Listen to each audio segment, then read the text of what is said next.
Welcome to the Neighborhood Ford Store Steelers Extra Point. Good afternoon, everyone, or is it a good afternoon? Welcome to the Neighborhood Ford Store Steelers Extra Point show here on KDKA Plus, formerly known as the CW. Bob Pompeani, Chris Hoke. We begin another season, not the way you expected it to begin. Chris, I'll preface this by saying it's week one, so I know people are going to jump to conclusions, as often is the case in the NFL week to week, and there's overreactions and there's underreactions.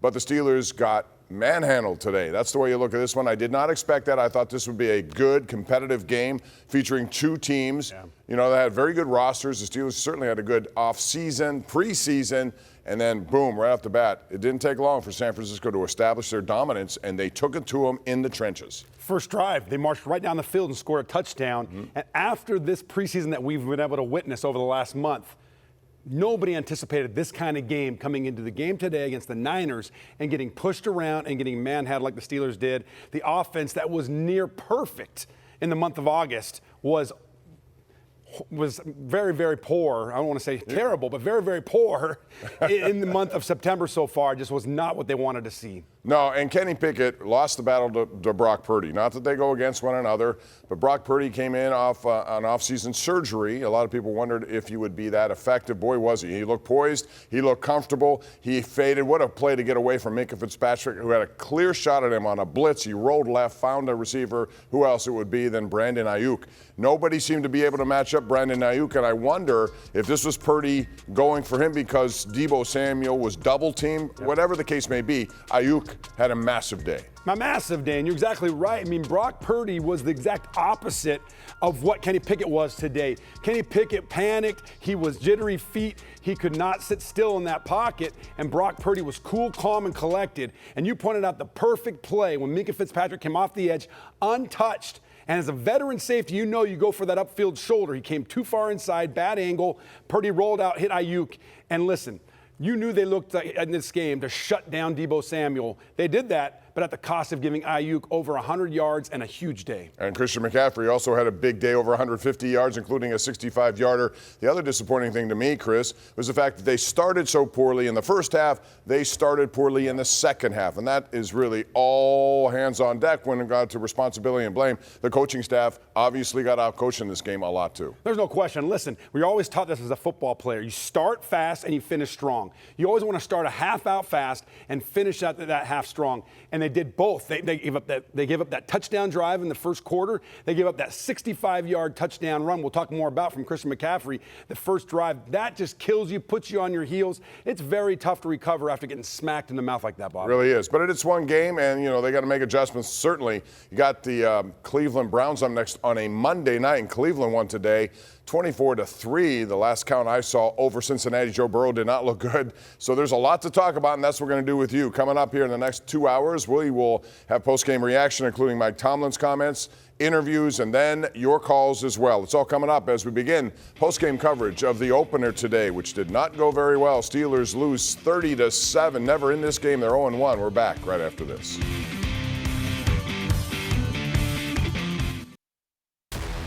Welcome back to the Neighborhood Ford Store Steelers Extra Point. All right, welcome back as we continue. Steelers get manhandled today by San Francisco 30-7. A very good San Francisco team, which has had its problems of late starting seasons. Like last year, they lost their opener in Chicago 19-10, and were digging out 2 games under 500. Then they rattle off 10 wins in a row. And actually, if Brock Purdy hadn't gotten injured, you wonder, Chris, where they could have gone, because he has been that good. And we saw it on display firsthand today as the Steelers lose by 23 points. And Purdy was just so decisive, so accurate. And you're right, everything we saw with Kenny Pickett in the preseason, again, not much pressure and certainly vanilla defenses, but he was accurate in every possible way. Today, off target several times. Off target. He was throwing the ball behind players, throwing the ball in the dirt. Even when guys were wide open, he had Deontay Johnson for a quick slant for 7. And he missed them. And this happened over and over and over again. I think the frustration grew stronger and stronger for him, that he struggled to get that under control, which is something we're not used to with Kenny. He's very collected. He's very good at keeping his emotions in check. And today it got the best of him. And the only drive the Steelers had that scored right before halftime, I thought San Francisco was in mostly a prevent mode. You know, they had the ball at their own 5-yard line. There were 2 penalty calls in that drive that aided the Steelers. They scored right before halftime. And you thought maybe that might give him some hope, but it certainly did not. Defensively, T.J. Watt played the way you would expect him to, with 3 sacks in this game, 2 forced fumbles. I thought Purdy, again, showed his athleticism with that. One was strip sack, and the ball was behind him, and he somehow managed to put his hands on that ball, which was a tremendous play, and it saved scoring points for them. Absolute heady play, and that's every single series Brock Purdy did something like that. He showed that he was wise beyond his years, Bob, and that's one of the things I think the 49ers said, listen, we know this guy, we know who he is, we can get rid of Trey Lance, we can get rid of Garoppolo because we can build our franchise around Brock Purdy. And you talk about T.J. Watt. He tied the franchise record today, Bob, for most sacks as a Steeler, tying James Harrison. So that's huge now for T.J. Watt, moving himself into really immortalizing himself as a Pittsburgh Steeler. Yeah, tied with those 3. Hayward's just a couple behind as well. Brandon Ayuk, you see what he had. He was not only was he good with 8 receptions, 129 yards, and 2 touchdowns, that should be, he also threw a block on Christian McCaffrey's run of 62 yards for the touchdown, 22 for 152 for McCaffrey. Ever since he arrived in San Francisco, they have been a scoring machine. I mean, he was a 10-point difference maker since his arrival there in terms of what they average per game. Najee Harris, not very many opportunities, 6 for 31. Again, we told you about Watt, but the overall run game was just non-existent for the Steelers. They couldn't do much against their San Francisco defensive line. You can say a lot about Javon Hargrave. Drake Jackson had 3 sacks as well. They were all over the quarterback. Well, listen, to me, what was most impressive were those 2 inside linebackers, Fred Warner and Greenlaw. These 2 inside linebackers were all over the field. Their closing speed, they're everything that we wish that we had right now as the Steelers inside linebacker position. It seemed to me like they left a little bit on that field, less than be desired, as we watched them out there playing that football field today, Bob. So there's a lot of things that Steelers have to improve on to be ready to play against the Browns next week, because today it was not it. No, and you mentioned Warner. Boy, they made him a highly paid inside linebacker at over $90 million. You saw why. He was running all over the place and actually should have had an interception early in the game as well, right in his hands. And he was the reason why Hufanga intercepted that ball there at the end of the game, was because he tipped the ball. I mean, Kenny Pickett forced the ball into places so many times. That's what caused that interception. Deontay Johnson forced it in when he was covered. And so he's just got to be able to take what the defense is giving him. And right now, he panicked, forced the ball in places he shouldn't have. He will watch film and make changes. I am sure of that. All right. It was also a day of injuries for the Pittsburgh Steelers. Cam Hayward had a groin. He went back in, then he left again, but he has a groin. Don't know the significance. We're going to hear from Mike Tomlin coming up momentarily. Deontay Johnson went down. It did not look good. Hamstring. And then DeMarvin Leal has an elbow. So right off the bat, 3 injuries, and 2 of the players are significant players. Yeah, and that's what concerns me a little bit. Groin, hamstring. You saw that Freiermuth came out. It looked like for a little bit he had a hamstring or a groin. Those are soft tissue things that comes from lack of conditioning, lack of being ready because of not playing in the preseason. You have to go out and condition those things, and those things weren't conditioned, and that's why I believe you're seeing 3-4. You'll see in the injury report coming up later this week. I would be willing to bet that there will be several other players that have hamstrings or groins because of the lack of practice and the lack of game time they played in that preseason, Bob. And also performance. We see some bad performances from people who did not play. Now, listen, I'm going to counteract myself by saying that Brock Purdy did not play as much maybe as people would have liked, but he was in there. Joe Burrow wasn't, and Joe Burrow today was awful in this game. 14 for 31, 82 yards. No touchdowns. That was like last year. And they were held to 3 points, just like last year. But he did not play at all in any of the preseason. And you wonder how much of that affected. Well, that's why when I hear that and I read that, I think I'm not worried about it because they're going to get back on track because that's what kind of quarterback Joe Burrow is. He just played horrible in that first game last year. He played horrible in this game because of a lack of playing time in the preseason. Mike Tomlin at the podium. Let's go there now live. While at the same time, you got to compliment those guys because it unfolded in the manner in which they desired for it to. And oftentimes in games like this, man, the teams that win, the game unfolds more to their personality than the opponent. And no question, the game unfolded in the manner in which we talked about the style of play that they like to play. As far back as I talked to you guys on Tuesday, I thought they did a really good job of staying on schedule on offense and being in manageable third downs that allowed them to win enough of those third downs or to reduce you in those circumstances where you can't create splash. On the other side of the ball, we didn't win enough possession downs to be competitive, man. You can't start games, I think 0-5 on third down and think that, you're going to have the type of day that you desire. You got to win the weighty downs. And it's just more than just to kind of identifying that component, man. It was a failure on our part in all areas. We got to coach better. We got to play better. We talked about a lot of the things and worked on a lot of the things that unfolded in the ways that we didn't want them to. And so we go back to the drawing board. We accept responsibility, obviously, for the outcome. We compliment those guys on the quality work that they did. We absorb the negativity that comes with how we perform today, and we go back to work. We got to prepare them better. They got to play better. And that's just the reality of it. We got kicked in the teeth today in a lot of ways. Got some injuries to speak of. Cam has got a groin. Leal has got a tricep or arm injury being evaluated. Muth has got a chest injury. Chooks went down late. It's probably in the concussion protocol. Don't have a lot of information there. And Deontay went down with a hamstring. So we'll assess those things, particularly as we plan and move into next week and get ready to answer for this. I'll pause and open it up for questions.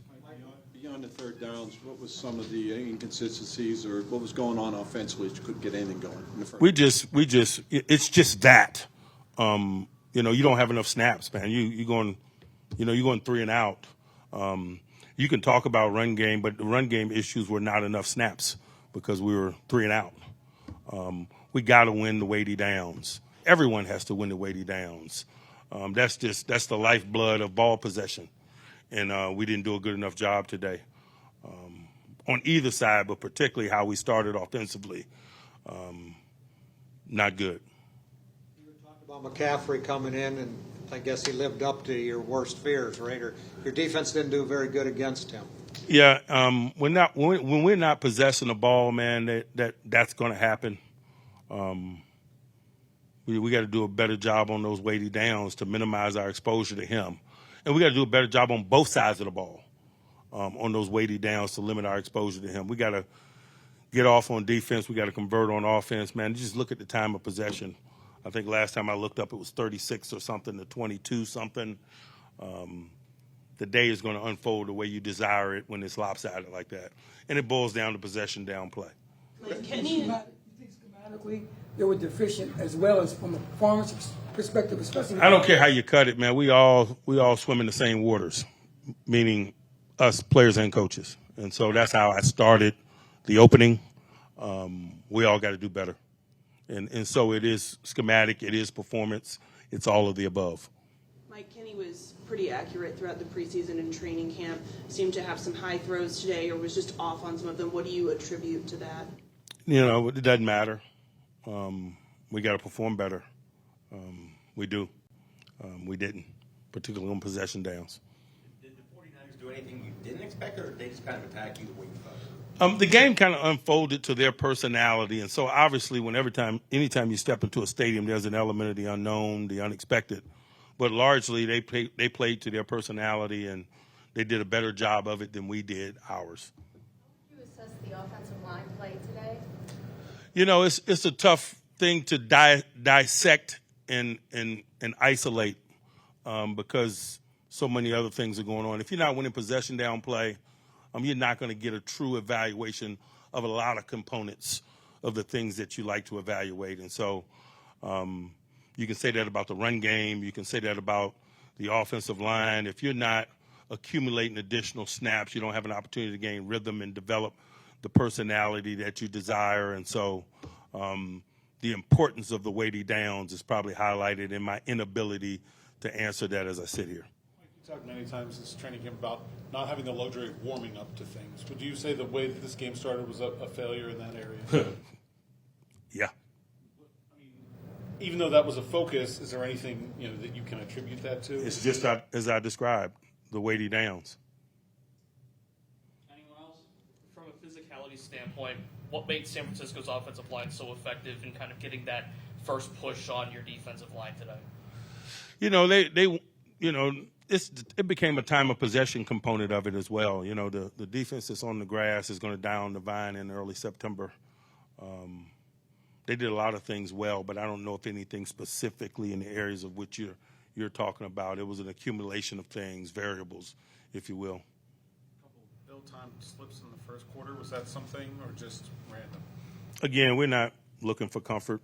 It's all of the above. The end result is the end result, and so we own it all. We're not trying to isolate it or, blame any component of it. Anyone else? All right, we'll bring Kenny and TJ All right. over. All right, that's Mike Tomlin. Didn't have many things to say, as you would expect. We got kicked in the teeth in many ways. That's pretty much what happened.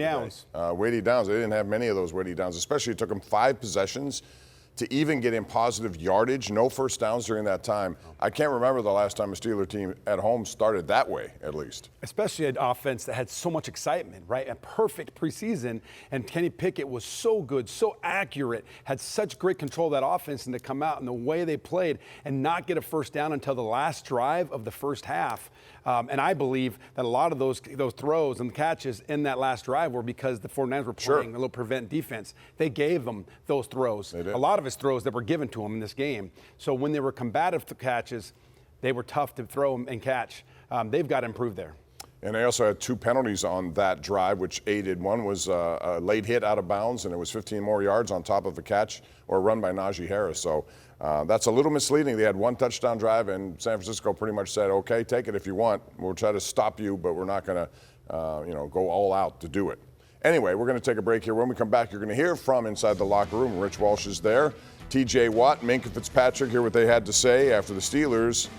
Man, they took it in the teeth for sure. 30-7 your final score. They are 0-1, looking ahead to a Monday night matchup at Acrisure Stadium against the Cleveland Browns, who beat Cincinnati today. It's all coming up next, right here on KDKA Plus.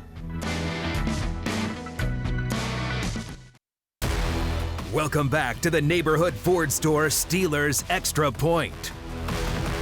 Bob Pompeani and Hoke Bro 76 here with you. We are going to be taking your calls at the top of the hour. In the meantime, let's check out the JP Roofing final stats of this game, all in favor of San Francisco.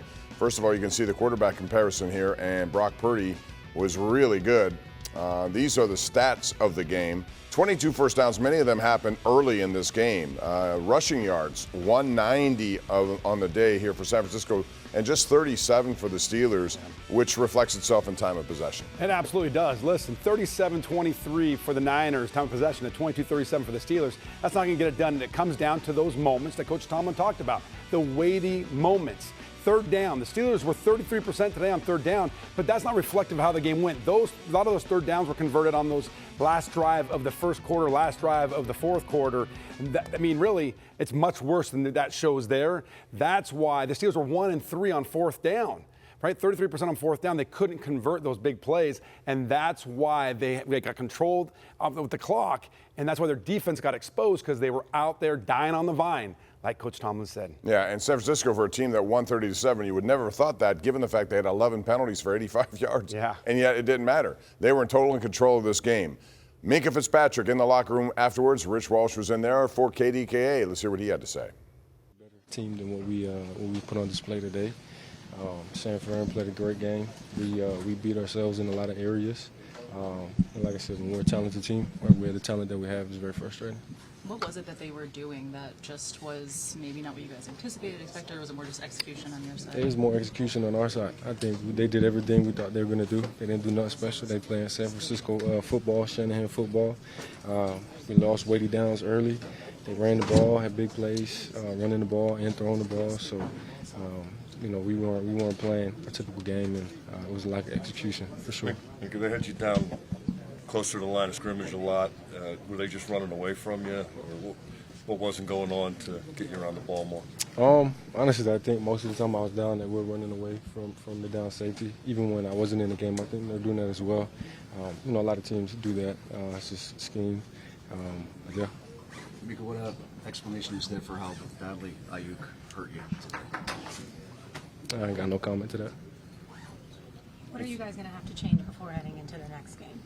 We ain't got to change nothing. We just got to go out there and execute. Like I said earlier, the only reason why we lost this game is lack of execution, and we lost 150-50 ball. You know what I'm saying? I think there's too many people, they were doing what they wanted to do. We didn't stop nothing. We didn't allow them to play outside of their strong suit. And when you let a team play into their cards, into their hand, the result is similar to today. Minkah, you were talking about communication issues during preseason. All right, that's Minkah Fitzpatrick. Right now, we're going to take you live over to Acrisure Stadium. Kenny Pickett is at the podium right now.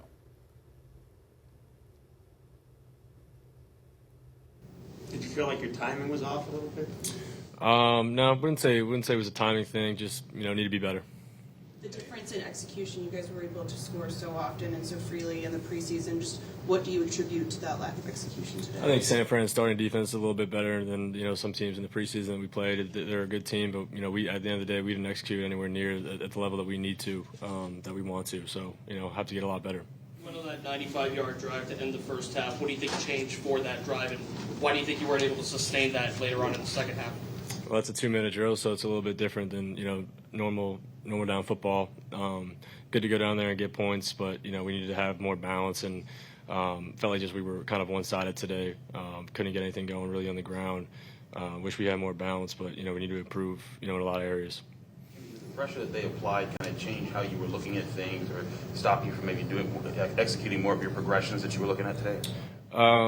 I think we held up great. Obviously, they're going to get some pass rush on me here and there, but I thought the guys protected really well, and they were asked to do it a lot. So need to help them out, get the ball out fast. Guys need to get open fast, and got to improve. Kenny, when you didn't get a first down for like ever, and you're falling behind slowly, how hard is it to play from behind against that defense? Yeah. So we wanted to get out fast. We didn't do that. Obviously, playing behind against a really good team, you're putting yourself in a hole that we can't do. So moving forward, we can't allow that to happen. Kenny, the fourth down pass to Freiermuth in the end zone in the second half, did you have to rush that, or was there a breakdown somewhere else that led to that play? No, it was, Pat saw it differently than I saw it. So it was just, us communicating and being able to, connect on that. Can you walk us through the pass that was picked off that was intended for Connor York? Yeah, Tampa 2. Fred was running down the middle with Connor. Wanted to put it up and over and give Connor a chance. We were playing from behind. At some point, you got to push the ball down the field, and that was it. Just taking a chance down the field. How hard is that when you're trailing, and you had talked a lot about coverage kind of dictates where you go, but sometimes you need to make a play down the field. Do you feel like that was an area where you guys? Yeah, you get down behind like that, it puts you in situations where you're forcing things that you shouldn't be forcing, or you're trying to make a play down to get us back. That's why the key is to stay in the game and not get down like that where you're trying to run and gun and score. I know it's one game, but coming off the preseason and everything, was it disappointing to come out and play that way? 100%. No doubt about it. Has to be a lot better. Needs to be a lot better moving forward. You guys have talked about cohesion and being on the same page. So how frustrating is it that on that fourth down play that you and Pat weren't on the same page, that you did see it differently? Yeah, listen, that happens. Pat saw it one way, I saw it the other way. It needs to be a fix, but obviously you put a lot of time in. But we'll get it right. I'm not worried about that. I'm more worried about us staying together, playing balanced football, being able to do what we put a lot of time in to do. How much time goes into studying what went wrong in this game versus preparing for your next opponent next week against division rival? Yeah, it stays the same. You prepare the same way. You handle losses and wins the same way. You look at the game the same amount of time. Nothing really changes. But the miscues need to get fixed quick. Kenny, what was Sam Fred doing to be able to take those big plays away? I don't think they were letting us get behind them at all, really. They were making us, kind of throw it underneath and, catch and run type of deals. So doing more stuff, getting guys on the run and puncturing the defense, getting north-south if they're going to play some soft coverage and not let us get behind them.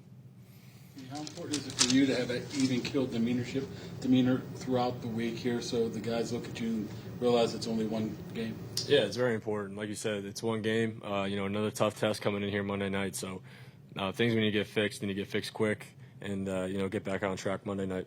What's being said when you guys are struggling? You have 1 yard of offense, several drives into the game.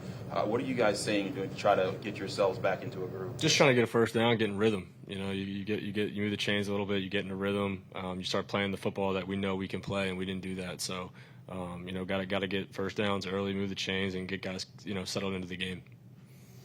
You kind of mentioned that you guys didn't see a lot of adversity in the preseason. Obviously, this was a lot more than you wanted, but how important will be the way you respond to this? It's very important. I think we have great veterans, and myself, I'm going to lead the guys the same way I always know how to. So we're going to put this behind us. We got to learn from the miscues, put our best foot forward next week. Anyone else? Thank you. Thanks, Kenny. All right, Kenny Pickett saying that team and that defense better than what he saw in the preseason. Again, also schematically, they were scheming for what the Steelers did in the preseason. You don't see that so much. So the result was not very good, and Kenny Pickett looked off target a lot today. Well, listen, when you're going against the most dominant defense in the NFL from last year, you have linebackers that run like DBs and hit like linemen, and DBs that run and hit like linebackers, which the 49ers defense is. It's a little different than going against the second team of the Bucs, the second team of the Falcons, and a Buffalo Bills team that looked like they had no desire to be out there on the football field that day. So that speed makes a difference, right? The windows are tighter. People are able to accelerate and get into throwing lanes a lot quicker. And so Kenny's just got to get up to that speed. I think he's going to be okay, Bob, but today was a big-time learning experience for him. It really was, and sometimes you got to go through it. I'll just go back to 1989. I remember standing on the sidelines of a game. Chuck Noll was the head coach, and they had just lost to Cleveland 51-0. And they followed that up with, and that's how kind of this game felt today, but then they followed it up by losing, I think, by 34 to Cincinnati. You know what? They put it together and got into the playoffs. I'm just saying, it's one game, and that's how you have to look at it. It was not a good one. They need to make adjustments. Quarterback comparison today, as Kenny Pickett talked about, that defense was over him. They threw the ball a lot more than they wanted to, I'm sure. 31-46. Again, those numbers inflated by what happened at the end of the first half and at the end of the game.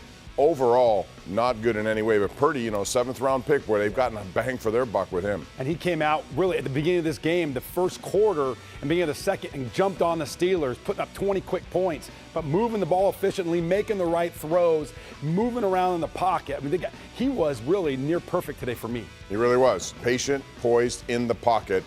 Seventh-round pick, as I said. And in 2022, the Steelers actually took Chris Oladokun ahead of him in the seventh round, which is interesting how that all works out. Not that they needed to do it, I suppose, after they took Kenny in the first round. Now let's go inside the locker room once again. We got Alex Highsmith today, who did not register a sack. He talks after the game.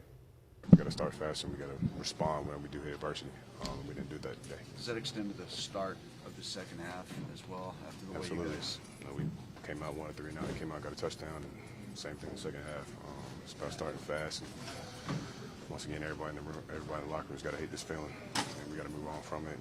It's behind us now. We got to, watch this film and get better. But just like I said, it's about starting fast. So. Alex, you guys seem like you had maybe a little coming out of halftime. What happened on that 75 reception? Yeah, we just, dynamic, back like McCaffrey. We just, you got to get him down, and he's got his. A dynamic guy, and so we gotta fit better. We gotta tackle better. We got to be more physical. We got a lot to work on, and we're gonna get it. We're gonna get it. And we just start tomorrow with film study. But everybody in the locker room's gotta hate this feeling because I hate it. And I know a lot of guys hate this feeling, so everyone's gotta hate this feeling. And just gotta respond. That's what it's about. Respond today. 391 total yards allowed for the Steelers. Again, they did not create any sort of game-changing plays, although Watt had 3 sacks, 2 forced fumbles in this one. San Francisco was very successful on third down, and those are the weighty downs that Mike Tomlin talks about. That's a lot of yardage given up in a game, really, and that wasn't the yardage that was inflated because of them giving them preventive defense, right? This was the Steelers just giving up those big yardage, a 65-yard explosive run. Ayuk running wide open in the back end of the Steelers defense the whole game.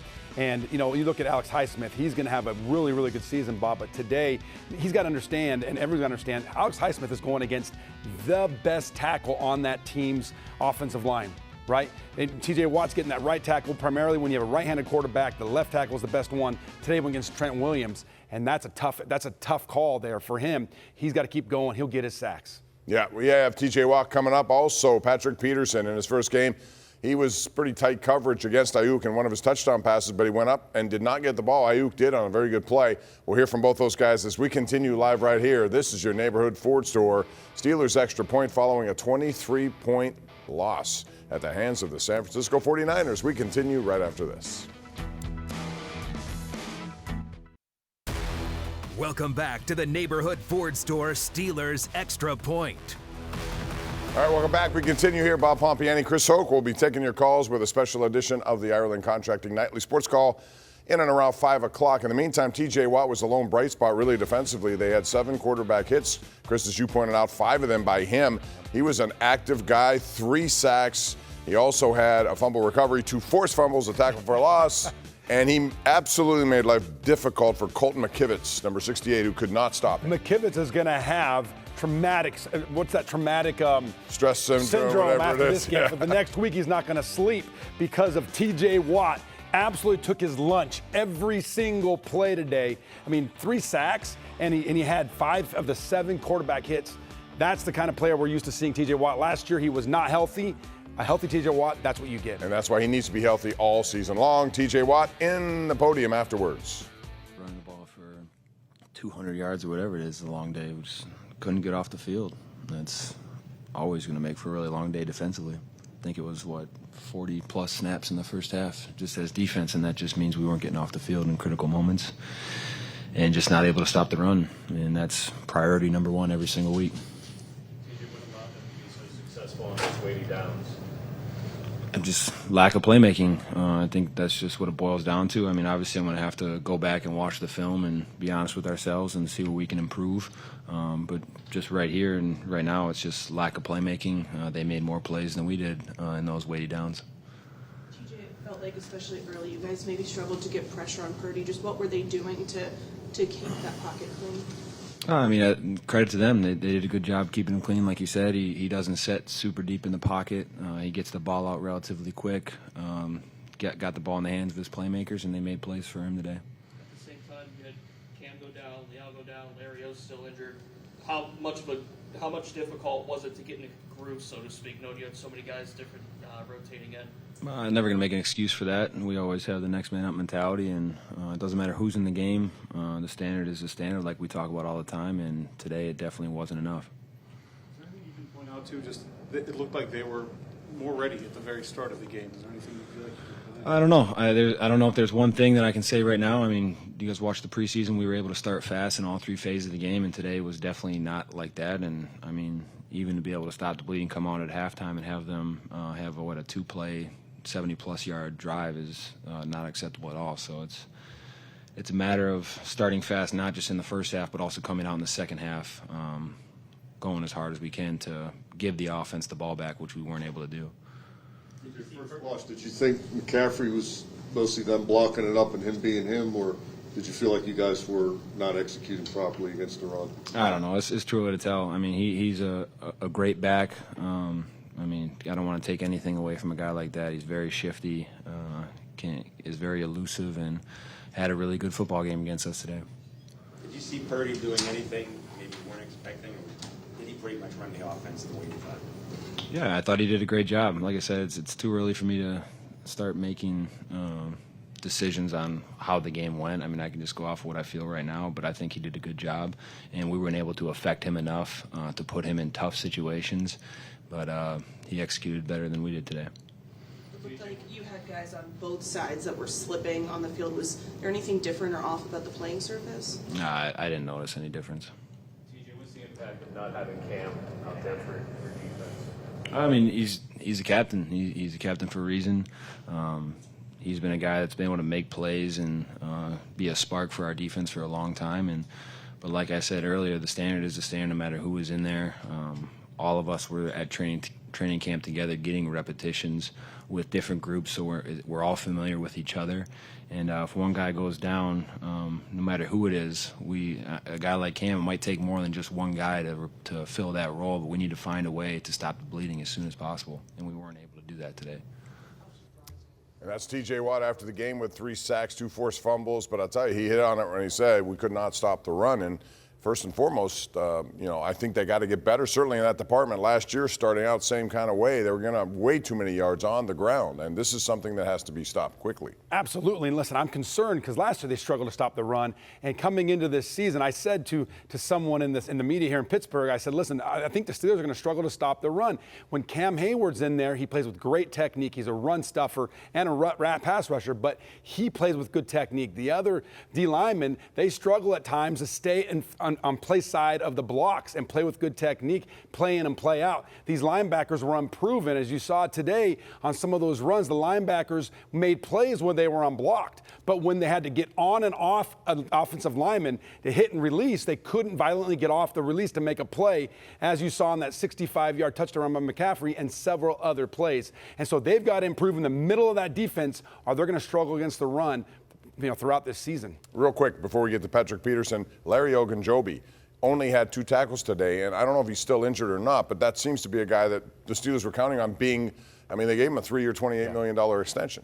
Yeah, and they gave that to him thinking that he was going to be healthy. Is he? And he missed several weeks of training camp there, and so I think now he's coming off an injury, didn't get all the practice he needed, so he's a little behind the 8 ball. But they need more production out of Larry Ogunjobi. He's now going to be one of the veterans there on the field playing because Cam's hurt. He's got to be productive. He's got to go out there and play with good technique, play in and play out. And at times he plays with technique, and other plays he tries to make plays and gets tangled up, twisted up, and that's why he's getting stuck and not getting off and making plays. All right, Patrick Peterson in a Steelers debut. This is what he had to say after the game. Just didn't play our best ball. Didn't execute our assignments. Just got to be better next time. That's the reason why we have film and we can't hit the panic button just yet. Just week 1, so we know the things that we have to clean up on the defensive side of the ball, and hopefully we will be better next outing. What are those specific things that you would like to clean up? Just winning on first downs. Try to put those guys on more predictable play calling. But it's a collective. All of us on all 3 spots on the defense have to be better.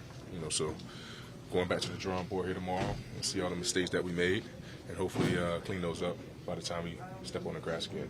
Why was A able to have a huge game? Say it again. Why was Brandon able to have a big game?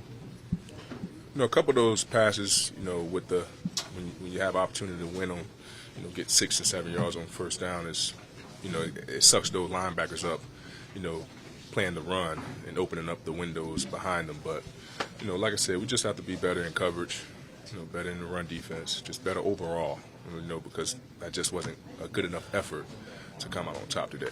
Did you have communication issues with you guys out there? I know that was one of the things you guys talked about. Just a couple, but it wasn't. I feel like it wasn't, a big deal. I thought it was sometimes that we could have communicated better, but it wasn't like it was just off the map. So like I said, it's some things that we want to clean up when we get back tomorrow and watch this film, and we have enough veterans in the secondary to where it shouldn't show up again. So I have a lot of faith not only in the coaching staff, but the guys who I line up with and go to work to that building each and every day, that we're going to get it right. Did you guys struggle with footing out there? It looked like maybe you slipped on the first touchdown. Yeah, I did, but as a ball player, we got to understand the surface and where we're playing. So that's why I ended up changing those cleats after that. You had mentioned during the week that you thought that there were some tells in their offense. Mm-hmm. Did they ditch those? No, it was there. I had the opportunity to get 2 picks. I just didn't grab it in, but credit to those guys. Those guys did a great job of, sticking to their game plan and, really get into their identity, which is run the football, misdirections, hit those bang gates, hit those deep stops. That's just what they do. We just wasn't in good enough position to make those plays. You mentioned the vets in this room. How do you guys, especially as veterans, kind of collectively turn the page here and just move forward after this one? Just look ourselves in the mirror. We know a lot of those plays that we gave those guys, it was on us. If it was communication, not being in the right spot, whatever it was, we have to look ourselves in the mirror. And at the end of the day, when we come back here tomorrow and look at this tape, look at the mistakes that we have to clean up, like I said, we have enough veterans in this secondary room, not only in the secondary room, but on this defense as a totality. Now it's just going to come down to us executing the assignments, counting on one another, relying on one another, doing your assignment, and that'll help us, prevail out of those downs. Patrick Peterson talks about looking in the mirror, also coming in there tomorrow and correcting things. You've been in that locker room a lot. What's it like on a Monday after a game like this? Well, it's not fun, right? Especially if you're one of the guys that made mistakes that led to points, that led to first downs. You're coming in kind of, with your head down a little bit with the resolve to get better, because you got to go in and you got to watch that film with all of your peers and see where you made some mistakes. And that really produces accountability and change. And so that's what's going to happen. There are some veterans in there, but also some young fellas in that locker room where the veteran players like Patrick Peterson need to take them and say, this is how we approach the next week after a loss. We look at the film, we comb through it, and make the necessary adjustments so it doesn't happen again. Here's the good thing, Bob.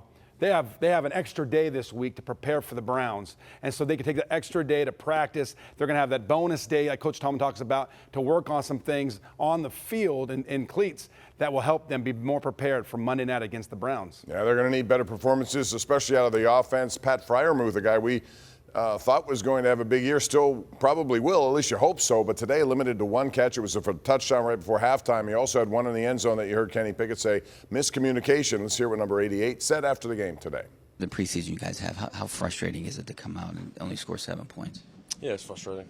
We just got to execute better, but, got to move past this and go to the next. Execution, was it a lack of what you guys were doing out there? It was a top-ranked defense you guys were facing. Yeah, they're a top-ranked defense, but, we have playmakers as well, so we just got to continue to go out there and put it together in practice next week.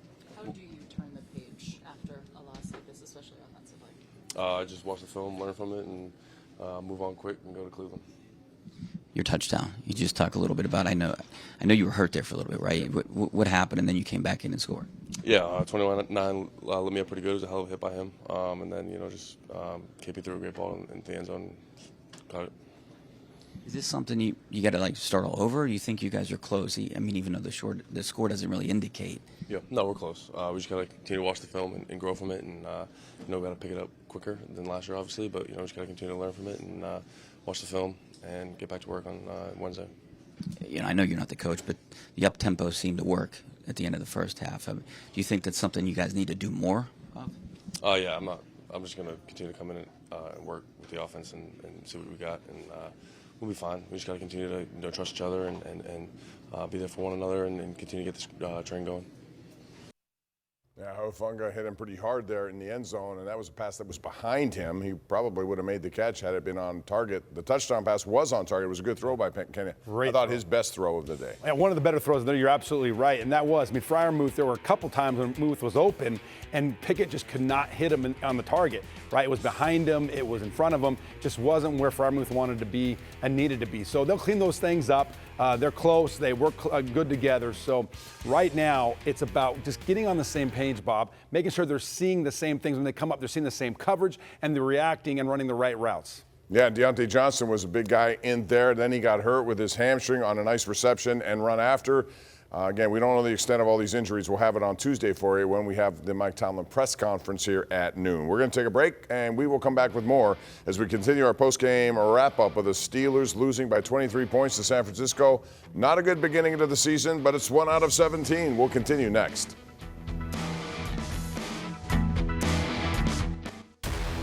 Welcome back to the Neighborhood Ford Store Steelers Extra Point. All right, welcome back. We continue right here live, taking a look at some of the scores around the NFL, specific to the AFC. Browns all over the Bengals. Joe Burrow was just bad today. They couldn't generate anything. Deshaun Watson had a touchdown pass. He also ran for one. Ravens 25-9. They win against a Texas team that's clearly in rebuild mode.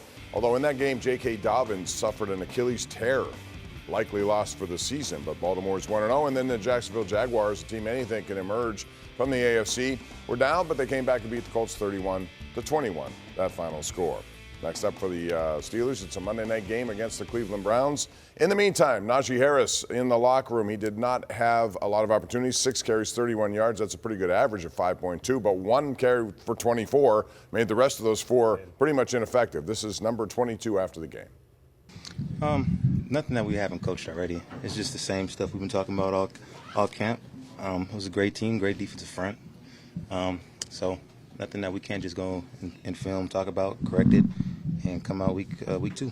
How do you turn the page quickly after a frustrating loss like this one? We just come in tomorrow morning, and just talk about the film and move on. It's a long season, 16 games left. So, I mean, we stressing off for one game. That's not what we're going to do. We're just going to just keep stacking bricks. Najee, Pat talked a little bit about he thought the score wasn't really an indictment of how close you guys are on offense. I mean, do you agree with Freiermuth said that? Yeah. He said what? He said that the score, the 30-7, only getting 7 points, wasn't an indictment on how close you guys were to being a really good offense and turning the page. Kind of what you're talking about. Do you kind of agree with that assessment? I mean, do you think you guys are close? Like, do you think? I think we're close, yeah. But we lost. It was a loss. I mean, we need to just worry about watch film and just worry about the Browns. I know you still have to watch film, but what do you feel like the issues were tonight?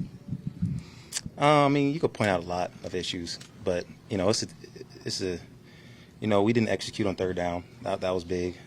We had a lot of 3-and-outs. Their scheme of their D linemen is just jetting upfield and just disrupting a lot of the double teams. I mean, it played a factor because we couldn't really get into the secondary. So the secondary was a lot of free hats in the run game, screen game. I mean, there's a lot of free hats in the secondary. So I mean, you can just name a lot of stuff, but it was just a team thing we just got to fix. Najee, you guys talked a lot in the preseason about being on the same page, about having cohesion. Did you feel like that was missing today in this loss?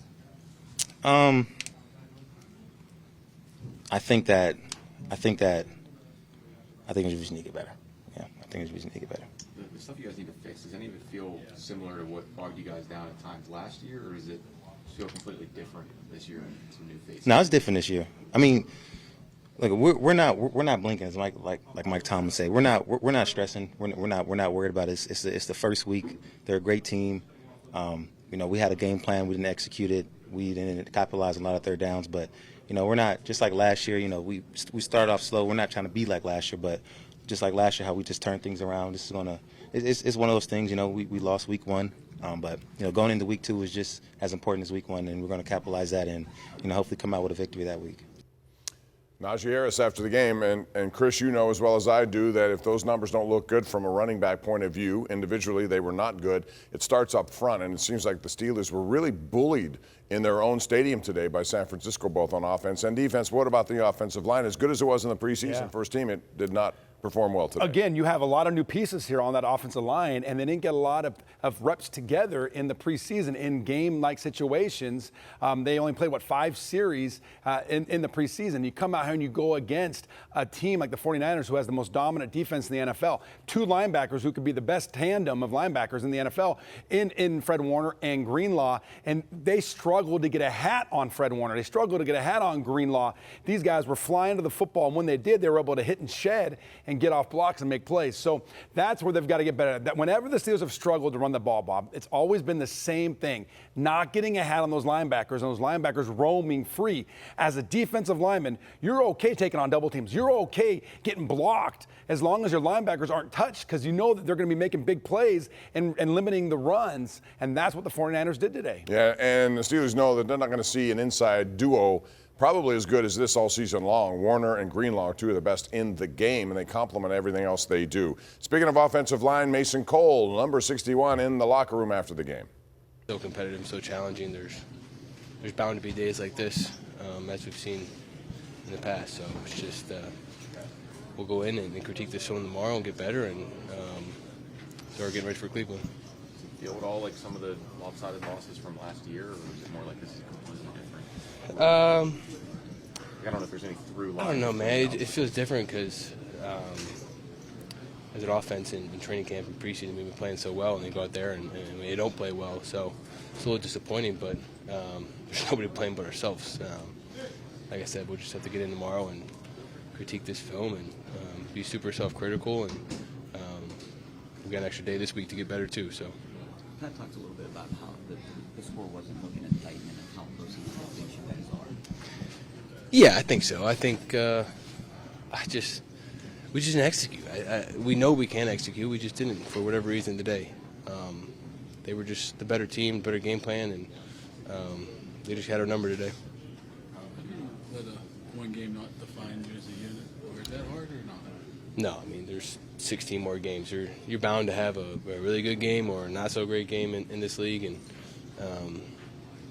playing the former number 1 defense in the league last year, it's just obviously we wish we did better, but we didn't execute. And like I said, we'll be super self-critical tomorrow in film and look to bounce back versus Cleveland. How much does going up tempo maybe help change up a little bit? I mean, it seemed like that's the one time you guys had a little momentum in your favor. Yeah, I think it's good. Sometimes to do that, you have to get the first down, and we just didn't do that till late in the second quarter. So we talked about doing tempo, but we need to get that first down to get into our tempo. And when we did, it was successful. But like I said, you got to get that first down to get into any part of your game plan.